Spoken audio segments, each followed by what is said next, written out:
Everyone, this is Pratibha. Welcome back to my channel believe to learn. So friends, आज मैं इस video के माध्यम से आपको उन सभी गलतियों के बारे में बताने वाली हूं जिन गलतियों की वजह से यूपीटीजीटी पीजीटी के अभ्यर्थियों के फॉर्म निरस्त हो रहे हैं।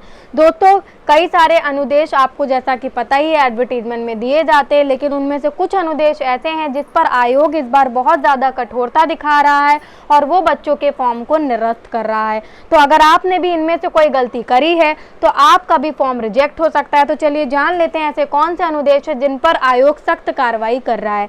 तो सबसे पहले तो मैं आपको दिखाना चाहूँगी कि किसी भी अभ्यर्थी ने जिसने अपने आवेदन पत्र में गलत तथ्य प्रस्तुत करा है और उसकी अगर प्रमाण पत्र से पुष्टि नहीं हो पाती है तो उस केस में आयोग आपके जो आवेदन है उसको रिजेक्ट कर सकता है। और उनमें से जैसे आपने मान लीजिए मार्कशीट का रोल नंबर गलत डाल दिया है या मार्क्स गलत डाल दिए हैं, तो उस केस में जब आयोग आपके रोल नंबर के तहत आपकी साइट को खोलता है, आपके मार्कशीट को खोलता है और अगर उसको लगता है कि ये सही नहीं है तो उस केस में भी वो आपके फॉर्म को रिजेक्ट कर सकता है। उसके अलावा जो सबसे इम्पॉर्टेंट बात है कि ऐसे अभ्यर्थी जो आवेदन करने की अंतिम तिथि तक वांछित अनिवार्य अर्हता नहीं रखते हैं वे एक परीक्षा में आवेदन ना करें, क्योंकि वे पात्र नहीं हैं, उनका अभ्यर्थन अस्वीकार नहीं होगा।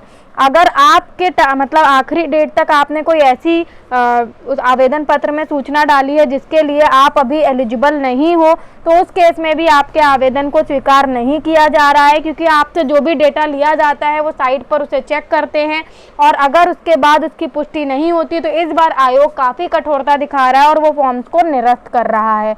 उसके अलावा हम बात करें कि सबसे ज़्यादा अगर हाई स्कूल अथवा समकक्ष उत्तीर्ण परीक्षा के प्रमाण पत्र में अंकित जो जन्म तिथि ही मान्य होगी और अगर आपकी जन्म तिथि भी गलत है तो उस केस में भी आपके जो आवेदन है उसको रिजेक्ट कर दिया जाएगा।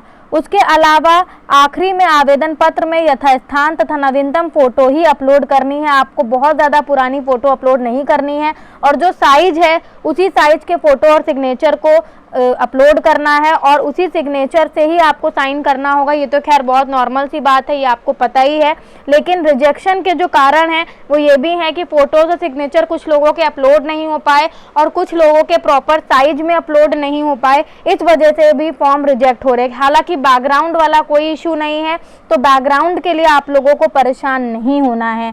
उसके अलावा बहुत सारे लोग ये कह रहे हैं कि चयन बोर्ड को आपको एक मौका देना चाहिए करेक्शन करने का। तो देखिए यह साफ साफ उन्होंने मेंशन करा है कि चयन बोर्ड अभ्यर्थियों को उनकी पात्रता के संबंध में कोई परामर्श नहीं देता है, इसीलिए उन्हें विज्ञापन को सावधानी पूर्वक अध्ययन करना चाहिए तथा तभी आवेदन करें जब संतुष्ट हो जाएं कि विज्ञापन के शर्तों के अनुरूप आपके पास सारी एलिजिबिलिटी है। और अगर आपने सही से विज्ञापन को नहीं पढ़ा, इसीलिए मैं कहूँगी कि जब भी आप कोई फॉर्म भरें तो पहले उसके सारे तथ्यों को अच्छे से पढ़ लें, उसी के बाद फॉर्म भरें। कहीं ऐसा ना हो कि आप तैयारी कर लें और उसके बाद आपका आवेदन पत्र रद्द हो जाए। तो ये कुछ ऐसे कारण हैं जिनकी वजह से इस बार फॉर्म रिजेक्ट हो रहे हैं। अगर आपके डॉक्यूमेंट से जो भी अगर वो डॉक्यूमेंट चेक करता है और उससे आपके द्वारा दी गई सूचना की पुष्टि नहीं हो पाती है, उस केस में वो आपके फॉर्म को रिजेक्ट कर सकता है और आप किसी भी केस में उसे चैलेंज भी नहीं कर पाओगे, क्योंकि उसने साफ साफ एडवर्टीजमेंट में ये बात बोली है। तो आई होप सो कि आपको ये वीडियो हेल्पफुल लगा होगा। नमस्कार।